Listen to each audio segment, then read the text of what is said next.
Shalom and welcome to another edition of Parsha Talk. I'm Rabbi Elliot Malamit, the Highland Park Conservative Temple Congregation on Shemet, coming to you from Jerusalem, Israel, where I'm here at the Hartman Institute in Jerusalem. Joining me, my good friends, Rabbi Jeremy Kalmanovsky, Anshe Chesed, New York City, Rabbi Barry Chesler, Solomon Schechter Day School of Long Island. We're recording this on day 283 of the war, 283 of the hostages. I'm in Jerusalem now, and Jeremy, you've been here. You literally cannot go a block on any street without seeing a poster of the hostages, a slogan, a sticker, and it's everywhere. The sense of anguish, I think, and longing for this, and everything does seem normal, but nothing is really normal, and it's a unique time, and I think everybody that encounters us is appreciative that we are here, and they're It was receiving definitely the my grace. experience. Yeah. Yeah, that was your experience. Mm. And speaking of your experience, you were just at Machane Ramah in the Berkshires. I Want to report was. to us? Well, I will tell you one thing that first of all, I want to, our good friend Mitch Murnick, who always puts up our show, was not there on the Shabbos that I was there, but I give the shout out to Amy Roche Radio Amy Roche Radio, thank you for being our producer and and putting projector. us up, and I did not actually hear us when I was there, but I heard Kol Rama 102.3 FM. And so somebody out there will be hearing us as we speak. I'll tell you one thing else about camp, which I give a massive shout out. Camp is much cleaner. Clean. There Wow. is the thing that we got used to over the years of garbage strewing the kikar. It's actually really clean. They've done it. They've done a very nice job of keeping things clean, and they've done a few things that are different. Many things are the same things we remember. Our friend Miriam is still there, Miriam. and we say a shout out to her and wish all of her family well. And I walked by our old stomping grounds where we Yeah. used to put the oheliot, Oh my and God. Such and great memories. great memories. I really do have great memories, uh, but it's also here's one thing that's different. They have really tried to make the meals less thunderous. So now they have seaside. There's A side with the little kids, and then B side for the older kids. But Seirim and Solalim are kind of a middle zone, and So they have a they did that seaside. many, many years ago. They Yeah. had a third lunch. It was Mhm. called affectionately Bizarro lunch. It never quite fit into the schedule. We're glad you were there representing us. We are sorry that we weren't able to be there and do this show live for our very, very many fans that are making us the #1 Parsha show in Dutchess County, New York. We're the Many number one Torah podcast Parsha show. I think now for at least 10 years running. Nobody's even for close 10 to years us. running. It's amazing. It's amazing. And you spoke about camp. And so let's use that as the convenient segue to this parsha, because the Israelites are encamped in the desert. And I want to start out, if you could, I'm going to turn to you, Jeremy, just if you want to recap for us what has happened to the point where this parsha begins. And the reason why I'm asking you this is because I want to see if we can establish the mood of the people as they are embarking here. So take us back to the moments of last week's parsha that set up this week's parsha, if you could. Yes, absolutely. So first of all, this is the book of Numbers and the book of, as we call it in Hebrew, Bamidbar, in the desert, and it has been difficult. It has been hard, and there's been lots of struggles within the Israelite camp, mostly fights over food and water, significant fights over Moses's leadership, significant fights over the people's faith. And in last week's parsha, in their terrible faithlessness, um, the people are whining about, why do we ever have to leave Egypt? We loved Egypt. There's no food, there's no water. We're eating this terrible manna. Sometimes the Torah describes manna as wonderful, but right now they say all we're eating is we have nafshenu katza milechem haklokel. Our throats are shriveled because we have this loathsome, terrible food, and so God, being God, sends them fiery serpents to bite them, and they barely recover from that. But they go on there and they camp and they travel, and we're now here. You can imagine us. We're roughly in what we would today call the Arava, the area just east of, in contemporary Jordan, just east of the border with Israel and east of the Dead Sea, and they begin to they have some conflicts with the king of Arad. That's on our side of the border, and there's a battle there, and there are some kidnapped victims actually taken in that case, and they have to fight back. Then they're traveling northward on contemporary Jordan. They run into Edom. Edom are the descendants of the people of Esav, and they say, "Can we please travel through? We're not going to disturb you. We're not going to hurt you. We won't swerve to the left or the right, and we'll pay you for any water." They say, "No, no, no, no, do not enter our territory, otherwise we'll meet you with the sword." So Israelites circumvent them. Then they do the same with Sihon, the king of the Amorites. And Sihon also says, "You are not to come out," but he's a little bit more forceful, and he attacks the Israelites, and they win that battle.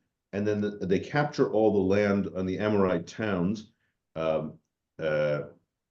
not Aram, but Emor. The letters look similar. They don't take the Aram towns, but they do take the Emori towns, and they live in them. And then they head up even further north in contemporary, like roughly what we would call the contemporary Golan Heights, and they have the similar tussle with the king of Bashan, the big gigantic Og. In Numbers here, it doesn't describe that Og is like a giant, but in Devarim, in the first couple of chapters of Devarim, it will talk about that he's a physical giant, and in fact, his gigantic iron bed, is in a museum in Rabat Aman. It says there in Devarim. And now the Parsha opens after having these significant conflicts that were even military conflicts, and with all the attendant suffering of war. Now they've sort of turned back south, and they're in the area of Moab, and they're going to confront yet another king. And this king knows that these people, they're extremely intimidating. There's just the sheer number of them is large. They had some military success, and the Israelite people, know that everywhere we go on our journey to the promised land, we have nothing but enemies. So that's what I wanted to kind of get at, which is that this is a formative experience with the world, with other nations, and these nations are essentially the neighbors of ancient Israel, of biblical Israel, and they have nothing good. There's nothing neighborly about them, and what's even more, I guess, ironic is that all of these neighbors are descendants of family, that they're all related to each other. The Torah seems to indicate from the book of Breshit, where we get the genealogies of Edom, who descends from Esav, and we get the kingdoms of Ammon and Moab, that these are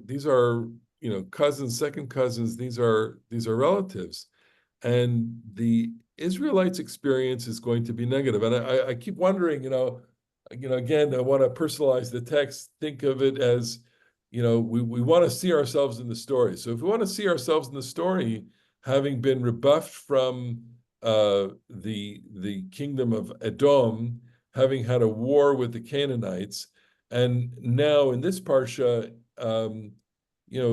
getting messed up with the king of Moab, you probably kind of step back and think, what's my place in the world, and why do I have this place in the world, and why Why can't I form alliances? Why aren't people nice to me? It's after all, it's the desert. In the desert, the prime etiquette of the desert is just to be hospitable because everyone knows that in the desert you require the help of other people for water and sustenance. And so that's not going to happen. And so we kind of start on at least I'm reading the beginning of the story of Balak, the king of Moab, with an eye on Israel, thinking like, what kind of world am I in? I don't know if you have anything So to reflect on, Barry. what I'd like to suggest is that the difficulty here is what we might call the pressure of civilization, Okay. that people are settling down now. And, you look at a map of Israel in the ancient world with its neighbors that Jeremy described, it's a land that doesn't necessarily have all the resources that you want for the people that are going to settle there. And those are your people. And now there are other people that are coming in that are coming up against you. And, I think part of the difficulty might be just that resource allocation is critical. And people want to help when they can, but no one wants to disadvantage themselves in order to help someone else. And I think that perhaps that is the backdrop. You think so? I'm almost ready I want to make sure test that out because you nations might be inclined to form alliances with each other. Well, but you have to eat. That's the first thing. Okay. And you grow. I mean, the fact of civilization is that people are now growing their own food. And along with growing their own food, societies are growing as well. And I think that there may be an element of the growth of the society outstripping the capacity to feed the people that become the growing part of the nation. So when other people come, that's a threat. This is really an interesting, it's often said that, this transition, which of course predates the Bible, the one you're describing from a hunter-gatherer society in which people didn't have a lot of property to which they were like happy, but they weren't in control. They hunted and gathered and they got or they didn't get. But then there's agriculture, and agriculture transforms the world, and it makes some people very rich, but it makes lots of people hardworking serfs. And then you have this precious resource, which is land, and you have to guard it and make sure nobody else gets it. And that would seem to be one of the things that's going on in this story. And it's interesting that Balak, the king of Moab, says that the people have come and they have blotted out the appearance of the land. You can't even see the land because there's so many people here among these Israelites. It's an echo, in fact, Pharaoh thought there were too dang many Israelites, and now Balak thinks there's too dang many Israelites. And in both cases, they seem to be problematizing a rich king's ability to manage the land. But one of the things that go ahead. I'm listening to you and I'm thinking, I'm channeling my late grandfather, who basically, had one view of the world, which was they hate us. They're anti-Semites. Forget you. I mean, Barry, you gave me it's lovely economics, political economy, and civilization, all that.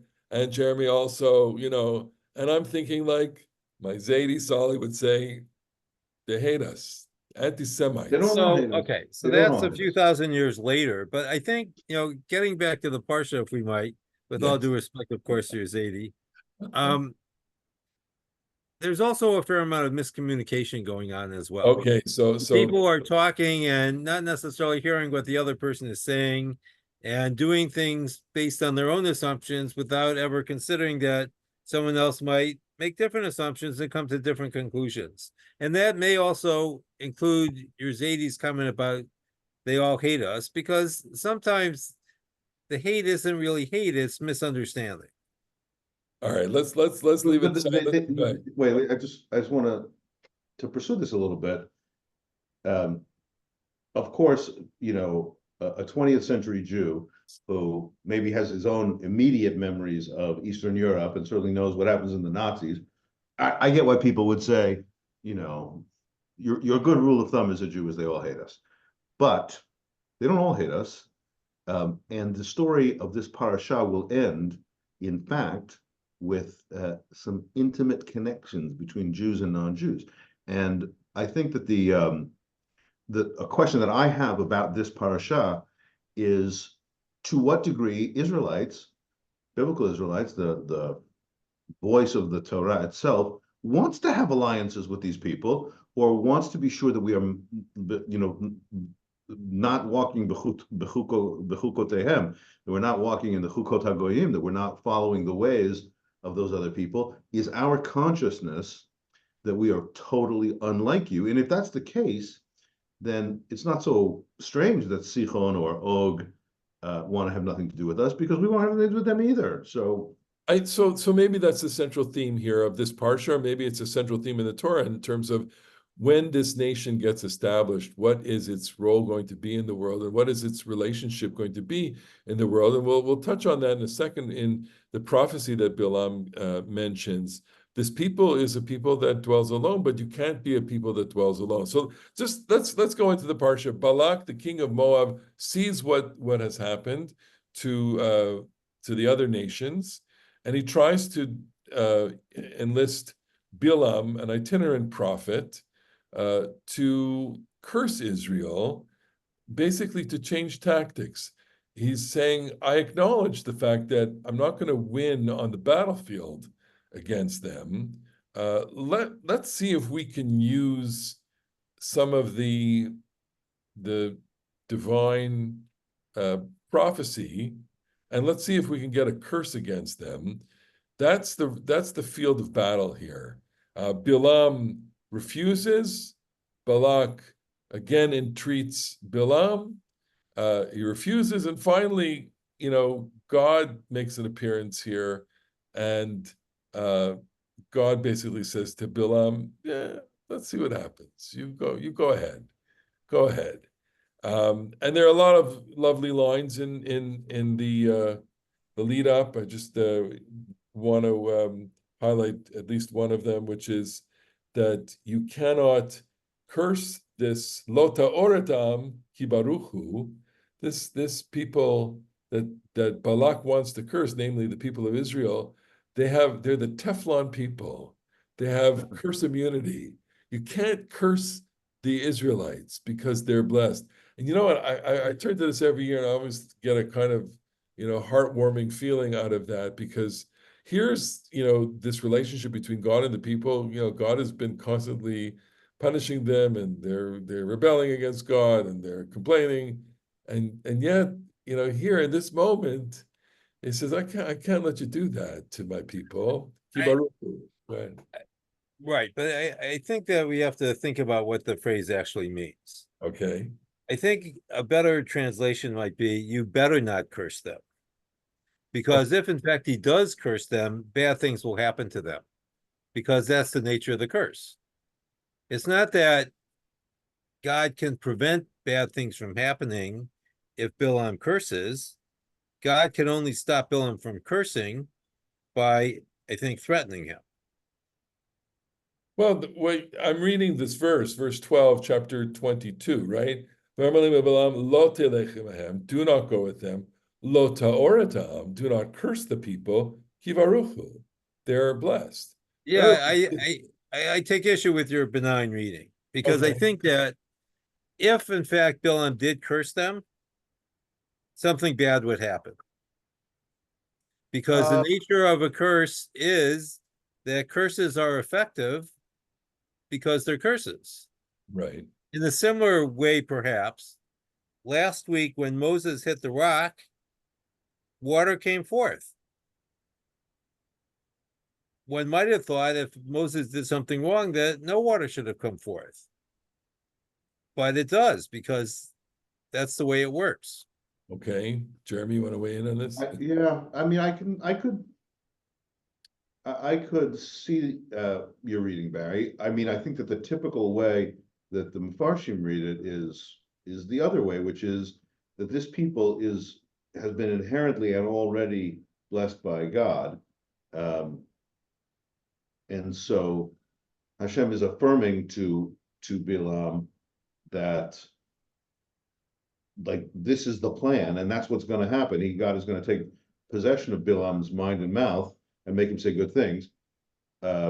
So I think that the divine pre-gift of the blessing is what's at stake here. But it could be what you're saying, that Bilam is pretty well-known sorcerer here, and that God is warning, don't try to muck up my plans. Okay, so he asks him again, and he says, "Kabed achabedcha me'od," I will honor you greatly. And Balaam answers, "If you give me all the gold in the world, basically, im yiten li Balak melo veito, if you give me a whole household of kesef, zahav, silver, and gold, lo chalav, or I can't violate God's word to me. So go back." I mean, that line about all the silver and gold is usually read. I mean, you read Bilam in this story, and he seems to be fairly faithful. He seems to be reverent towards God. He says, "I'm just going to do what God says," and in fact, that is what happens. He is mocked with the story of the donkey, and it's like a satire, a spoof of this crazy prophet. But this line about Imi Teli Balak Melo Beto Kesef Zahav. Yeah, Right. So bring him that's part of on. the miscommunication that's at the heart of the story, because Balak understands that to be a negotiating posture, Uh-huh. and that's the fee that he has to come up with in order to entice Bilam to come. So they're negotiating here, okay? It's like when Well, Abraham buys the Balak is grave. negotiating. I think here Bilam is heartfelt. That's my personal reading. But Balak certainly thinks it's a negotiation. All right. So then he says, "Vata shuna bazek, stay here, gamatem alayla at night, ve'dama Yosef Adonai daberi mi." I'll let you know what God says to me. So I want to ask this question: Vayavo Elohim el Bilam Laila. God appears to Bilam Laila. A lot of this communication between God and Bilam happens at night. Is that in any way significant? Does that make it? Absolutely. Yeah, what does that mean? Because part of the story is the contrast between Bilam as a prophet and Moshe as a prophet. Okay, One of the words that comes up over and over in this parsha is yikareh, that God will happen upon let's Bilam. spell that with Yud Kof Yud Kuf Resh Hey. Hey. Okay, Like mikra, Unlike like the accident. beginning of the book of Vayikra, Leviticus is which with an is aleph, and Rashi oh, makes a point about how with the non-Jewish prophets, God's meeting them is by happenstance, but with Jewish prophets, it's b'chavanah, it's by intention. okay, And so what happens here, I think, is that the way that prophets access God most often is through dreams, okay. or alternatively visions, which are daylight dreams, right? And if you go back to Bahalotcha, with us, which we talked about a couple of weeks ago, with the story of Moses, Miriam, and Aaron, when God lets Miriam and Aaron have it for thinking that they're in the same class as Moses, because God speaks to Moses panim el panim, or pal pal, I can't remember the phrase in the parsha, and with Miriam and Aaron and everyone else, it's with riddles, Yeah, dreams. It's indirect. right. And here, it's quite clear that Bilam is at best a tool of God. Okay. Balak thinks he's a great prophet, but we know as readers of the Torah that he is circumscribed by what God will let him do. Wait, I thought that wasn't Jewish. That's why he wasn't circumscribed. I said circumscribed, but I'm sorry. But there's a lovely cut it out, Charlie. That's we're going to cut this one off. So there's a lovely midrash. It says the last lines of the Torah is there never arose among Israel a prophet like Moshe. Lo kamod b'Yisrael navi Moshe. And the rabbis say about that, b'Yisrael lo kam, aval be'umot ha'olam kam. In Israel, there was never another prophet like Moses, but there was one among the Gentile nations, and that's Bilam. So you have, on the one hand, this way of reading the story that Jews typically do, that Bilam is a bad guy and he's a bit of a joke and a mockery, and the story with the talking donkey who sees more than the great prophet certainly is a spoof of Bilam, and he comes off looking like a goofball. And he's Yodea Dat Elyon. He has access to the divine mind. He's Nofel Uglui Einayim. He falls into a trance and his eyes are open and he sees, this special message which God does take possession of his mind, which is like potentially a pretty great thing to say about a prophet. All right. So I want to offer a close reading now of the next verse, which is that God appears to Bilam, Vayavo Elohim el Bilam, Lila, at night. So this could be a dream, or this could be other kind of communication at night. And I think that's significant in all the ways that you mentioned. Vayomer lo, he speaks to him, Im likro lecha ba'u anashim, if the people that have come are calling you, kum lechitam, get up, go with them. But remember, only do what I tell you. Only do what I tell you. Now, the very next verse, it says, Vayakom Bilam baboker. He gets up in the morning. He saddles his ass. And he goes to Sorry. So I wanna note what's not written there, because when we have stories earlier in the Bible about getting up in the morning, it usually is vayashkem baboker. It's usually to get up early, that there's a certain eagerness. Abraham gets up early in the morning. Jacob gets up early in the morning. Anybody who has some urgent mission to do, vayashkem baboker. But here it's vayakom. So I'm reading it very closely and saying, he's not in a hurry here. The Torah, by omitting the word vayashkem, is telling us something. It's saying to us, this character, he may be worthy of the word of God. He may be worthy of a divine relationship, but he's certainly not beloved of God. And he is not exhibiting a kind of, desire to follow God. In this way, he really is a different kind of person, Bilam. And I want you to comment for a second on the nature of his prophecy. Maybe, you mentioned it just before, which is that here is a person who is not of the people of Israel, who yet is able to have this relationship with God by God speaking to him, but it's different. And am I wrong to focus on this? Am I wrong? Am I being hypercritical of him? No, This is just, you certainly do know, and one of us can say, or you can develop and say a go little ahead. bit, that the story is told with very close verbal Close. parallels with another important story in the Bible. Yes, and that would be Abraham. Go ahead. I don't have it on my fingertips, so Okay, Jeremy. so Abraham, when given the command to offer Isaac as a sacrifice or whatever it is in Genesis 22, it's exactly as you said, Vayashkem Abraham baboker, Vayachavosh et chamoro, and he saddles the donkey and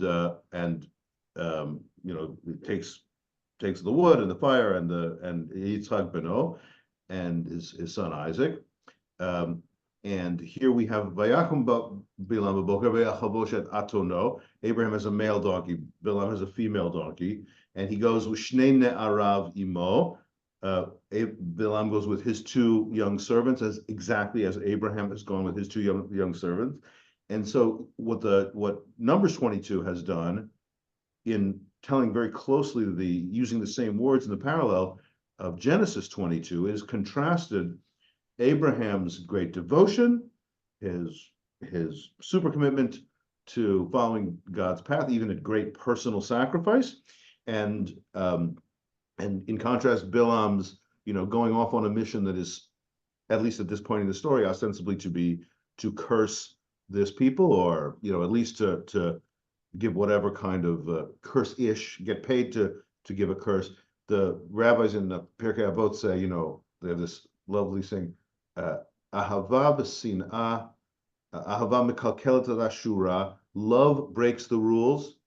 V'sinah mekalkelet ashura, and hatred breaks the rules. Abraham broke the rules. He himself, most powerful, wonderful Abraham, saddled his own donkey because he wanted to do this mitzvah. And Bilam too, presumably has a retinue. He's got a bunch of people. He's so full of hate that he saddles his own donkey to go so he can issue this curse. Okay. So there's a utilitarian piece to Bilam. He is a prophet for hire. If Balak would have come and said, you know what, I'm worried about these people. Maybe if you bless them, they'll leave me alone. He would have done that too. Because whatever, people will pay him to do, he's willing to do. And so he's not really doing God's mission for its own sake. He's doing God's mission to the extent that he does it for his own sake. Do that. All right. So we remarked on his encounter with the angel, and when his animal speaks. We urge people to read that carefully because it's a moment of comic relief, I think, in the Torah, a little bit of farce. And then we don't have a lot of time, but I just want to go into the first time that Bilam says something about the people, where he makes all these sacrifices. It's on chapter 23. He sets up 7 altars. That itself is worthy of conversation. I'm reading from chapter 23, verse 7. Vayisa mishalo vayomar. He says his words, his proverbs. Min Aram yancheni valak melech Moab meharei kedem. Lecha arali Yaakov ulecha zoamal Yisrael. I don't have a translation here, but it's I'm supposed to curse Israel. Ma'akov lo kaboel ma'ezom lo za'am Adonai. What can I say? How can I do this? I see the people from the top of the mountains. And am levadad yishkon. This is a people that dwells apart. Uvagoyim lo yitchashav. We'll stop there. I really love the poetry, the poetic cadence of these speeches. It's da-da-dum, da-da-dum, da-da-dum, da-da-dum, ma ekov lo kav bo'el, uma ezom lo za'am Adonai. It's very nicely done, very tightly done. It's got a rhythm. Biblical poetry, as our listeners will certainly know, biblical poetry is its style is to repeat. Hen am levadad yishkon uvagoyim lo yitchashav. This is a people that dwells alone, not reckoned among the nations. Like that's how you're looking at poetry in the Bible, because it says the same idea twice, or sometimes say things in antonyms or synonyms or building on each other. And to me, the question of this parsha, which I said before, I'll just repeat now, Hen am levadad yishkon, the Bible treats it as a good thing that Israel is really different from all the other nations. And this is always going to be a tension point in the Torah stories, the Tanakh stories, because it's not really factually true, that they will always be tangling with the other nations. And even especially at the end of this parsha, when that becomes a sexual question, because they tangle with the other nations in that way too. I think more things change, the more they stay the same. I'm sitting in here in Jerusalem, and this is a theme here, among people in conversation. Are we a people that is so alone, detached from the rest of the world? Look at, how the world is trying to make Israel a pariah state. Look how the Jews have been under, relentless attack, psychological and hate. Is this, and the eternal condition of the Jewish people, is this a blessing? Is this a curse? And what exactly does it mean to be the people that dwells apart? And is that just the necessary condition of being the people of Israel? Before we go off in that direction, I think it's important to note that these words actually are meant to provide a kind of comfort to Balak, which he doesn't take. And the comfort is that the people, they're not interested in you. They're not interested in your land. They're apart from you. They're not going to take what is yours. And they're not reckoned among the nations because they're going to their own place. They just want to be left alone. And you, Balak, can do that, although, of course, he refuses a couple of times before he finally gives up at the end of the Parsha. But I think that, the problem today is not quite the same, but I think that in some way, Israel, even today, would like to be left alone in its own land. The conflict, though, is that there's another people that claims the same land, so it's very difficult to do that. It's not even the issue. The issue, I mean, of course, it's an issue, but it's we want to be left alone so that we don't have to fight wars and everything. But on the other hand, we very much want to be part of the world.